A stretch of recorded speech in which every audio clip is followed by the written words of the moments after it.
Bites and डिलाईट्समध्ये सगळ्यांचं मनपूर्वक स्वागत। आजची रेसिपी आहे ज्वारीची आंबील। आता महालक्ष्मी बसणार आहेत त्यामुळे ही रेसिपी तर अत्यावश्यकच होती, त्यामुळे रेसिपी सुरू करूया। इथे मी 1.5 ग्लास ज्वारी घेतलेली आहे। रात्री 1.5 ग्लास ज्वारी मी ही भिजत ठेवलेली आहे। स्वच्छ धुवून घ्यायची 2 ते 3 पाण्याने आणि नंतर ज्वारी पूर्णतः बुडेल इतकं पाणी ठेवायचं आणि झाकून ठेवायची। दुसऱ्या दिवशी सकाळी उठल्यानंतर ज्वारी ही आणखी एका पाण्याने धुवून घ्यायची आणि सुती कापडामध्ये बांधून ठेवायची 2 ते 3 तासांसाठी। बघू शकता इथे ज्वारी मी बांधून ठेवलेली आहे 2 ते 3 तास। 3 तासानंतर ही ज्वारी तुम्हाला डायरेक्ट दळायला घ्यायची आहे, कोरडी न करता।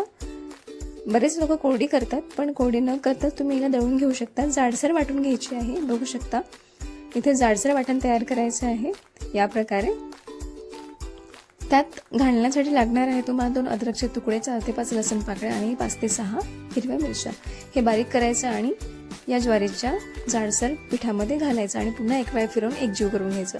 तिथेच मी 1.5 ग्लास ज्वारीसाठी 1 पाव दही घेतलेलं आहे। दही छान फेटून घ्यायचं, त्यानंतर जाडसर वाटलेलं वाटण आहे ते आपण त्यात मिक्स करायचं आणि एकजीव करून घ्यायचं।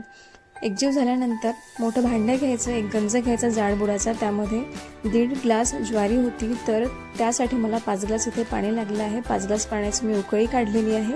उकळी काढून त्यामध्ये हे जे मिश्रण आहे दह्यामध्ये घातलेले ते ओतून टाकलेलं आहे आणि एकजीव केलेला। लम्स बनता कामा नये, त्याच्या गुठळ्या झालेल्या नको।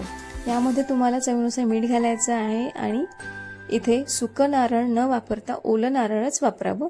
जी चव ओलं नारळ देते ते सुकं नारळ देत नाही। आणि आता गुळणी बनवायची आहे, कोणी साखरेची बनवतं, कोणी गुळाची बनवतं। इथे अर्धा किलो गुळ घेतलेला आहे, जायफळ, विलायची आणि मिरे याची एक पूड बनवली आहे। एका गंजामध्ये 2 ते 3 ग्लास पाणी घ्यायचं, त्यामध्ये गुळ घालायचा आणि जे आपण पूड बनवलेली आहे ती पूड घालायची आणि अर्धा ते पाऊण तास याला आटू द्यायचं।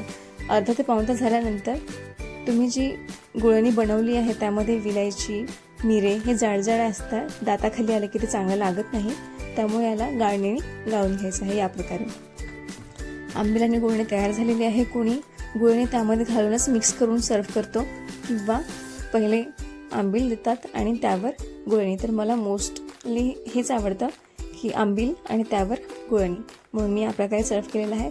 खायला अप्रतिम लागतं। तुम्ही जर पहिल्यांदाच रेसिपी बघत असाल तर चॅनलला सबस्क्राईब करा आणि सोबतच बेल बटनला क्लिक करा, जेणेकरून जेव्हा केव्हा मी व्हिडिओ अपलोड करेन तेव्हा फर्स्ट नोटिफिकेशन ही तुम्हालाच मिळेल। रेसिपी आवडल्यास नक्की लाईक करा।